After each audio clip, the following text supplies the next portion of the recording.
Estás escuchando Biblioteca Bizarra, podcast de libros y literatura en español. En este espacio hablamos de los libros que nos gustan, ya sean apócrifos o extravagantes, y tejemos diálogos entre la actualidad literaria y la tradición cultural que la precede. Mi nombre es Nahum y te invito a que nos acompañes en este episodio.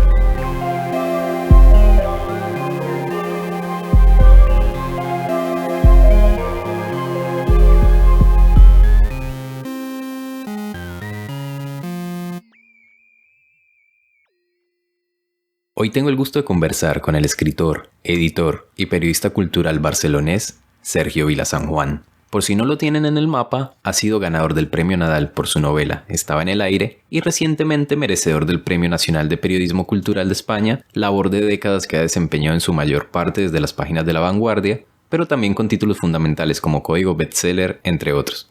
Como es casi natural en estos tiempos, sostuvimos una conversación virtual, pero esta se vio truncada por un traspié tecnológico.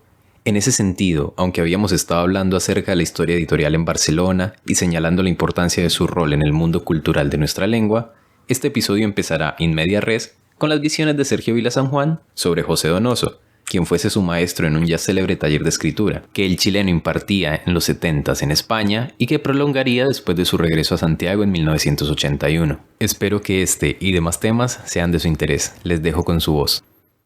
Pero es un sitio que en primavera y verano es maravilloso, pero en otoño e invierno es muy húmedo y muy gris, y a Donoso se le caía un poco encima todo este panorama. Y entonces decidió, para entretenerse y por amor al arte, montar el primer taller de literatura, Writers Workshop, que yo sepa se ha montado en el ámbito hispánico, ¿no? Porque él había estado en Iowa, en el famoso taller literario de Iowa, de Kurt Vonnegut y compañía. Él había estado allí enseñando para ganarse la vida, y a la vuelta pensó, bueno, igual se puede hacer una cosa así en Sitges, ¿no? Y entonces en ese taller estábamos, junto con Javier Prat, estaba Elsa Arana, que era una periodista peruana muy conocida, estaba Juan José del Solar, un traductor muy importante de la literatura alemana, y estábamos unos cuantos jovencitos, ¿no? Y cada semana pues llevábamos nuestras cosas, y entonces Donoso pues estaba encima, comentaba. Él estaba escribiendo entonces Casa de Campo, que es como su gran metáfora de la dictadura chilena, ¿no? A través de una historia de familia. Y la verdad es que fue muy estimulante y también nos divertimos mucho porque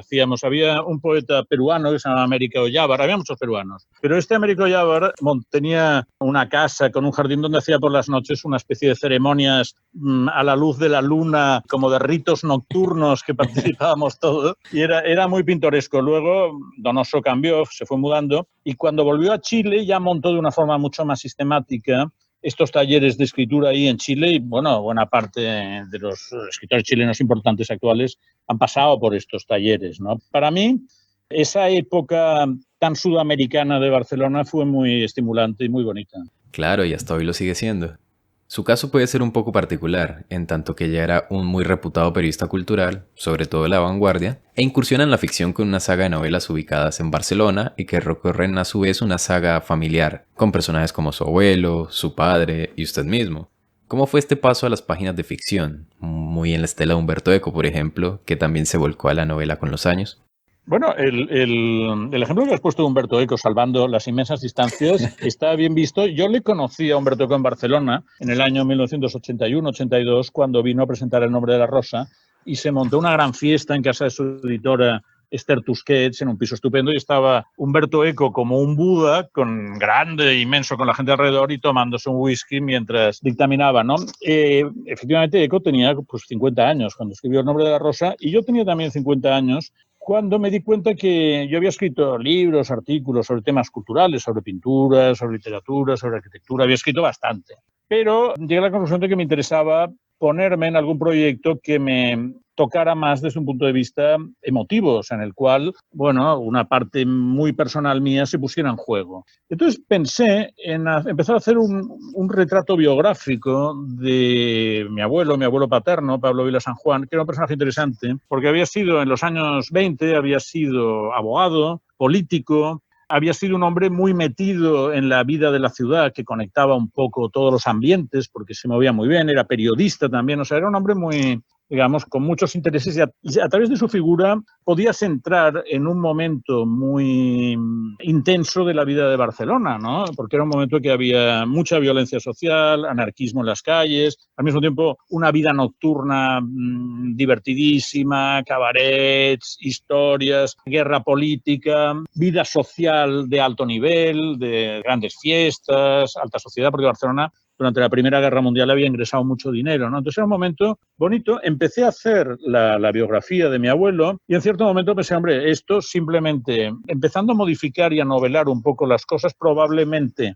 harás algo más interesante para el lector y más divertido y más creativo para ti, ¿no? Con lo cual, después de haber hecho un trabajo muy de periodista, que es estar investigando durante 2 años en archivos, en hemerotecas, yendo a los lugares que todavía se conservaban, de repente hice este pequeño giro y cambié el libro de no ficción a novela. Intenté que no fuera solo una novela de periodista, ¿no? O sea, intenté que, por un lado, quería ofrecer un retrato de la ciudad, un retrato coral de la ciudad, un poco... Me había influido mucho esta visión de Nueva York de los años 20 que da Doctor O en Ragtime, ¿no? Las historias están entrecruzadas. Esto me apetecía. Pero, por otro lado, quería hacer un poco una fábula, ¿no? Quería hacer una fábula sobre la época y entonces el tema moral era la historia de la protagonista. El libro se llama Una heredera de Barcelona. La heredera de Barcelona es una noble que se mete en la lucha social, ¿no? Y tiene una relación compleja tanto con el narrador, que es mi abuelo, como con un líder sindical. Pero la historia es porque una mujer de los años 20 decide, por un lado, que no quiere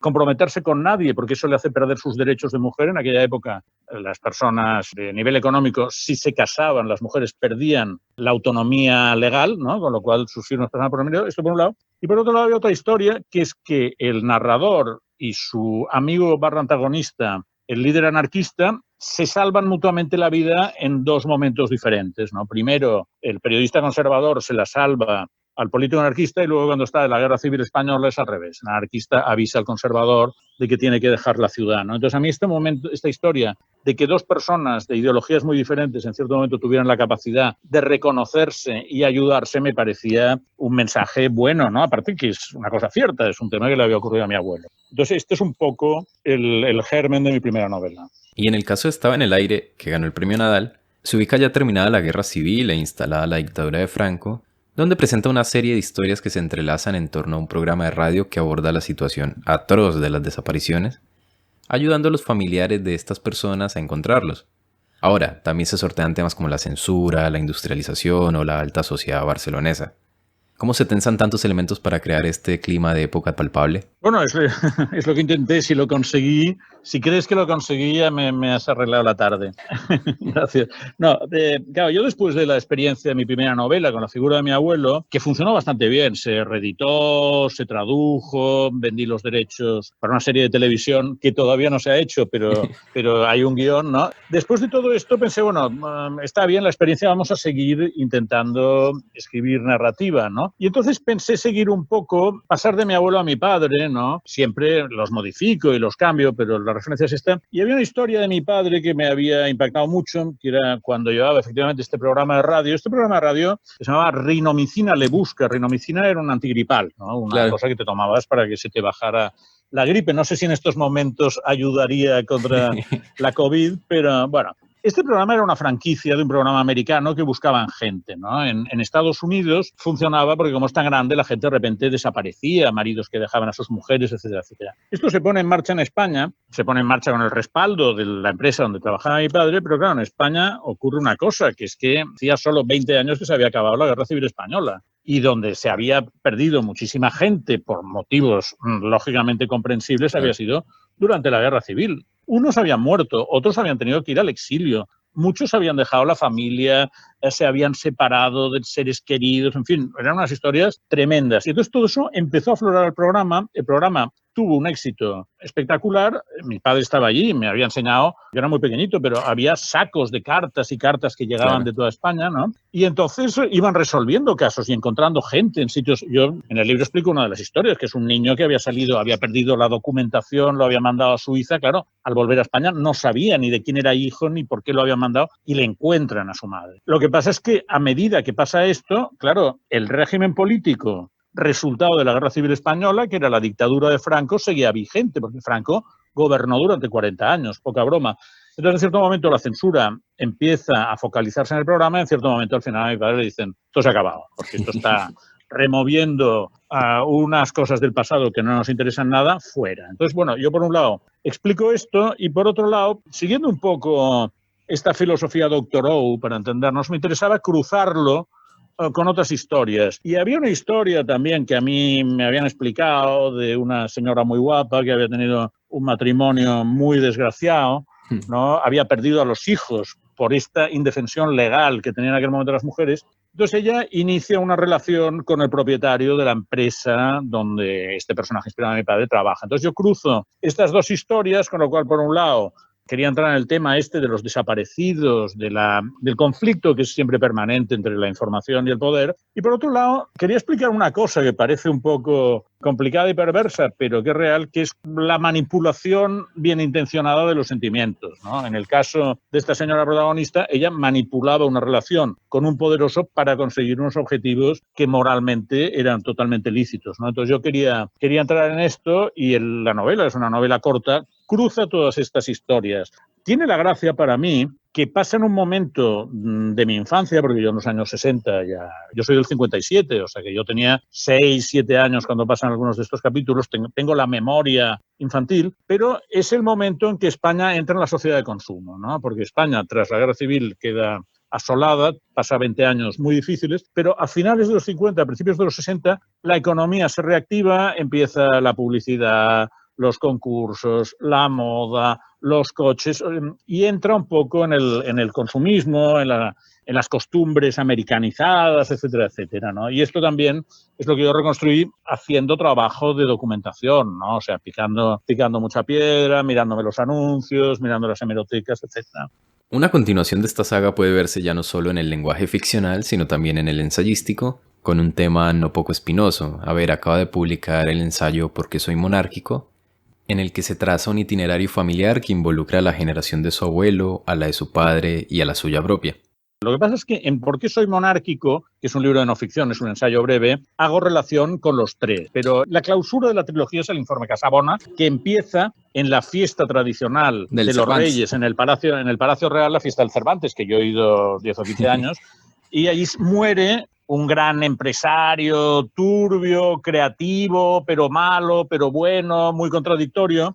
Y a raíz de esta muerte se inicia una investigación que mi modelo fue la película de Orson Welles, Mr. Arkadin, donde una serie de personajes dan un poco su visión de lo que este personaje ha aportado, ha creado y ha destruido. Con lo cual pretende ser una reflexión narrativa sobre este carácter tan ambivalente del poder, ¿no? De que no es ni malo ni bueno, puede ser malo, puede ser bueno y a temporadas puede ser las dos cosas, ¿no? Entonces, en este ensayo que he hecho, que le hice al principio de la pandemia, durante el confinamiento, ¿Por qué soy monárquico?, combino un poco lo que yo quería decir sobre la institución de la monarquía con algunas referencias a mis tres novelas, porque yo explico por qué soy monárquico también a raíz de las vivencias de mi abuelo como gentilhombre del rey Alfonso XIII, de mi padre como seguidor de don Juan de Borbón, que es el rey que nunca reinó, y de mi propio conocimiento de la corona española a través de Felipe VI y la reina doña Leticia, a los que he tratado en los jurados de los premios Princesa de Asturias y Girona. Princesa de Gerona, ¿no? En este sentido, parece que la mirada que ofrece ¿Por qué soy monárquico?, o la posición que ocupa, es sobre todo una desde el punto de vista cultural,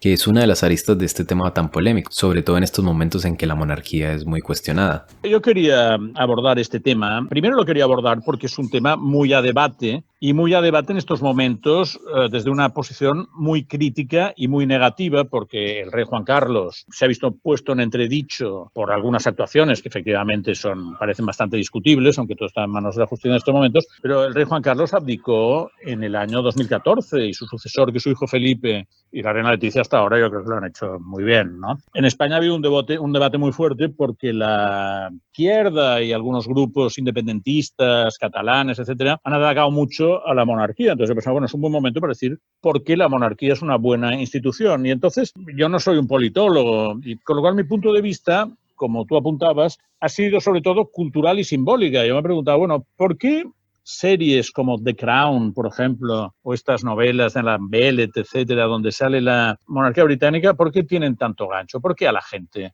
todo esto le es tan próximo y le es tan interesante? Bueno, la razón es porque la monarquía tiene un simbolismo que se remonta a los orígenes de la humanidad. O sea, estudiosos como Campbell o como Fraser ya te explican que muy pronto en la historia humana salen los reyes. Lo que pasa es una estructura que va cambiando en las distintas sociedades, ¿no? En los inicios son en Creta, en la antigua Grecia, son reyes absolutos, totalitarios. En la Edad Media, una monarquía que lucha contra el feudalismo.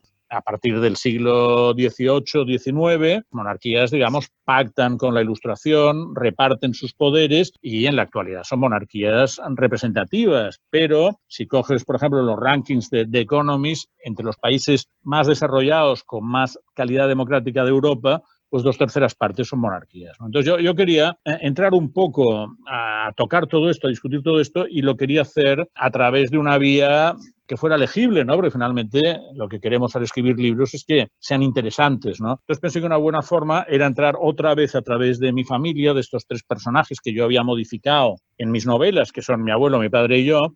Aquí no modificarlos, sino que usarlos tal cual y explicar un poco las relaciones de los 3 con la institución monárquica como un hilo conductor, no como un MacGuffin, para poder explicar una serie de cosas que a mí me interesaban sobre la monarquía. Es un poco la idea de Emerson, donde las historias individuales se cruzan con la llamada gran historia y sirven para crear nuevamente lo que mencionábamos, un clima de época. Claro, pero además, tú fíjate, yo creo que en estos momentos hay una revolución muy importante en el terreno de la no ficción, del ensayo, de la crónica periodística, ¿no? Porque tanto en Estados Unidos, en la escuela New Yorker, por ejemplo, como en la gran crónica latinoamericana actual, en Colombia, en Argentina y en México, se entra mucho en cuestiones históricas combinándolas con un yo fuerte, ¿no? Con una vivencia personal que de alguna forma te ilustra todo esto. Recientemente leí un libro colombiano de Sara Jaramillo que se llama Cómo maté a mi padre, por ejemplo. Bueno, pues fíjate que es una reflexión sobre la violencia política en Colombia, ¿no? Pero es un libro que a la vez es muy personal, ¿no? Entonces, yo creo que este tipo de fórmula actual es muy apetitosa, ¿no? Para los que la trabajamos. Y a mí me apetecía, tenía muchas ganas de meterme un poco por ahí, porque en ensayos anteriores no lo había hecho. Había mantenido, digamos, la distancia del periodista de mi generación, ¿no? Que siempre intenta estar un poco, digamos, retraído y objetivo frente a los hechos. Entonces aquí pensé, hombre, ahora hay muchos instrumentos que puedes usar, ¿no? Y el que he usado es esto, es intentar poner un poco esta subjetividad familiar al servicio de un tema que es un tema político, cultural, simbólico, que puede ser abstracto, y al traerlo hacia el mundo personal le quitas abstracción. Bueno, y es un tema polémico sobre el que el tiempo siempre tendrá cosas que decir, y ahora está por publicarse su próximo libro. Bueno, ahora tengo uno que sale dentro de 15 días, que se llama El joven Porcel. Baltasar Porcel ha sido uno de los escritores más importantes en lengua catalana. Yo lo traté mucho y murió hace 13 años. Y entonces, bueno, he reconstruido. También es un poco un intento de hacer una biografía que sea diferente. Un editor que es amigo de los dos, que era amigo de Porcel y amigo mío, me propuso hacer una biografía. Entonces pensé, bueno, una biografía sí, pero vamos a ver qué biografía, ¿no? Y entonces, Porcel es un escritor y periodista que en los años 60 coge muchísima fama, muchísimo prestigio, escribe en catalán y en castellano, tiene una historia personal bonita porque él sale de Mallorca porque se ha enamorado, se ha emparejado con una mujer casada 15 años mayor que él, y eso me devuelve un poco al tema de Estaba en el aire, que es que en los años 60 en España el adulterio para mujeres estaba penado con la cárcel, o sea, no era una broma. Para los hombres no, para los hombres se te tenía que demostrar que tenías una manceba, o sea, una señora fija, pero las mujeres simplemente con que te pescara un detective o lo que fuera en una situación íntima con alguien que no fuera tu marido, te podías ir a la cárcel. Entonces, esto es una... Y si firmaba la confesión como en Estaba en el aire, mucho peor. Bueno, y si firmabas la confesión, perdías a los hijos, ¿no?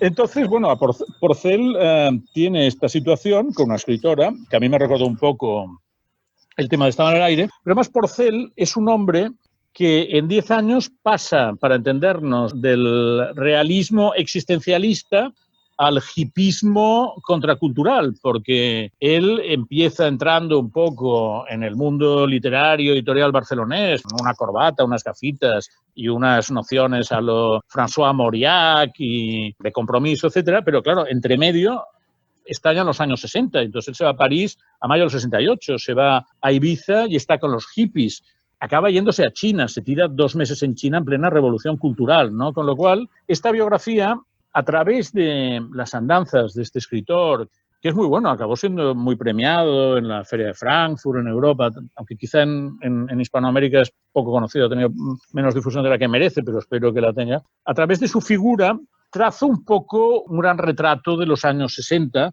y de todos estos movimientos que hay en esa época y que cogen de por medio a todo el mundo de la cultura. Una cosa interesante que cuento es que Porcel, entre otras cosas, fue el último editor del Boom. Él trabajaba para Planeta y es el que contrata para España Pedro Páramo, de Juan Rulfo, y Sobre héroes y tumbas, de Ernesto Sábato, que no se habían publicado en España. Y hay un momento en que Vargas Llosa y Barral están planeando hacer una antología de discusión sobre la nueva novela americana, etcétera, todos estos temas de la época. Y Vargas Llosa le dice a Barral, hombre, tendríamos que poner a un escritor en lengua catalana y tendría que ser Porcel.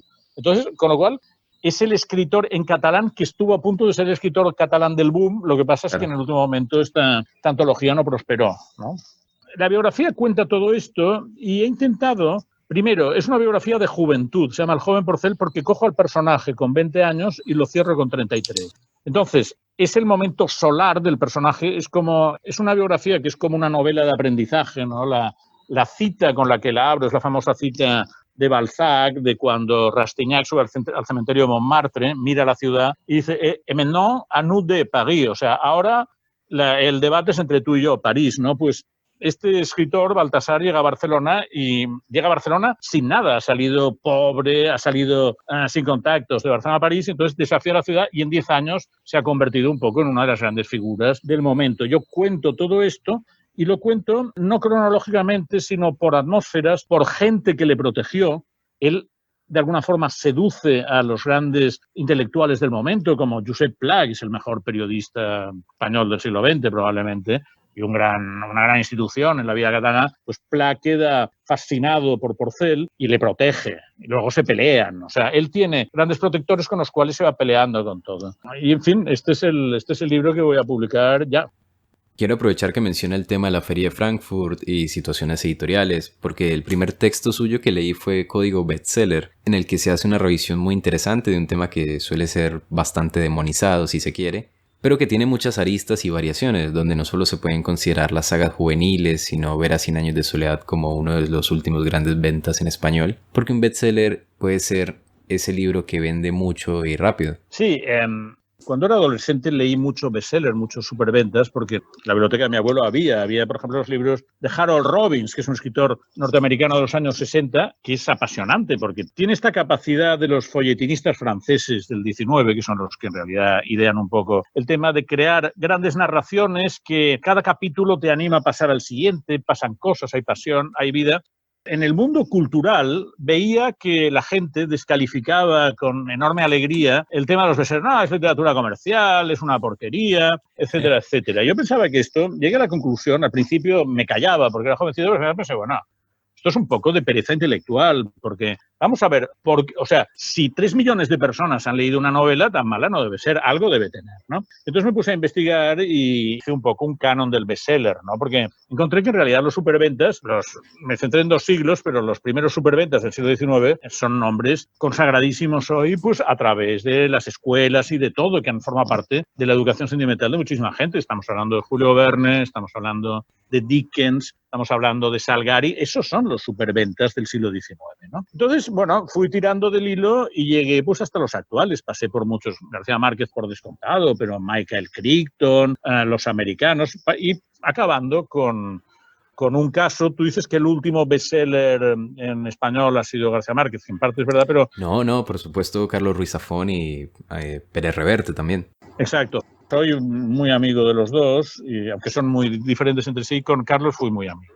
Claro, yo lo que lo que veo es que en los superventas hay de todo, ¿no? Hay varios niveles, pero en la banda alta, lo que yo considero superventas genuinos, son libros que lo que hacen es proponer unos símbolos que son nuevos, que fascinan a la sociedad. Conectan con preocupaciones profundas y a la vez dan símbolos que a la gente pues les engancha, ¿no? En el caso, vamos, el caso este de Crichton, ¿no? Pues esta idea de que clonando dinosaurios, ¿no? Clonando 3 células de hace 7 millones de años, te puede salir un dinosaurio de nueva fabricación, ¿no? Esto era fascinante, ¿no? En el caso de García Márquez, claro, crea este universo de Macondo, que es apasionante. En el caso de Mario Puzo con El Padrino, ¿no? Hace esta reactivación de las familias mafiosas que es enormemente influyente. Todas las series de televisión de mafiosos que vemos en la actualidad beben de Mario Puzo y de sus estructuras narrativas, ¿no? En el caso de Ruiz Zafón, inventa también un universo simbólico, es el cementerio de los libros olvidados, que coincide con un momento en que históricamente la lectura está cambiando, ¿no? O en el caso de J.K. Rowling,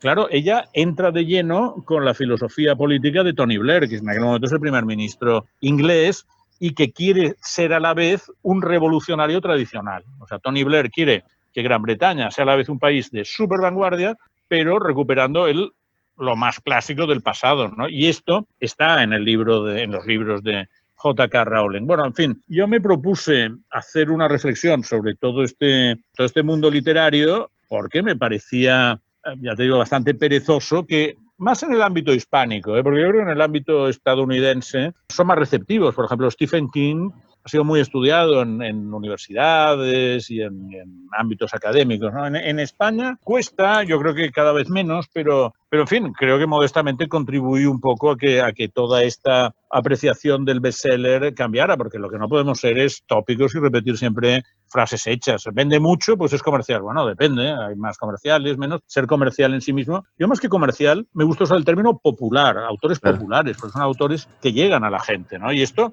no lo puedes despreciar. Primero tienes que mirar por qué llegan a la gente. También por su escritura clara y, si se pudiera llamar de esta manera, llegan muy fácilmente a públicos de otras lenguas y de muchas latitudes. No, eso, una cosa que sí que vi en mis conclusiones era que los bestsellers lo que sí compartían era una cierta claridad de lenguaje, una cierta facilidad de estructura. O sea, son un libro muy, muy barroco, muy culteranista, difícilmente será un bestseller, ¿no? Había una serie de circunstancias, son libros que suelen apostar por personajes constructivos, no son libros nihilistas, ¿no? Son libros, digamos, que tienden a transmitir una visión positiva de la existencia, ¿no? O sea, esto, de alguna forma, sí que encontré algunas causas a posteriori y, desde luego, que el lenguaje fuera relativamente asequible. Fíjate, por ejemplo, que del boom, García Márquez se difundió más que Vargas Llosa, que es más difícil. Vargas Llosa es más intrincado. García Márquez es más claro en sus formulaciones narrativas, ¿no? Entonces, claro, esto tiene sus consecuencias. Y en esta misma estela del lenguaje y los recursos utilizados por los superventas, parece encontrar que las grandes producciones audiovisuales de este momento, los grandes seriados de largo aliento, beben precisamente de estos recursos y que de ahí se alimentan.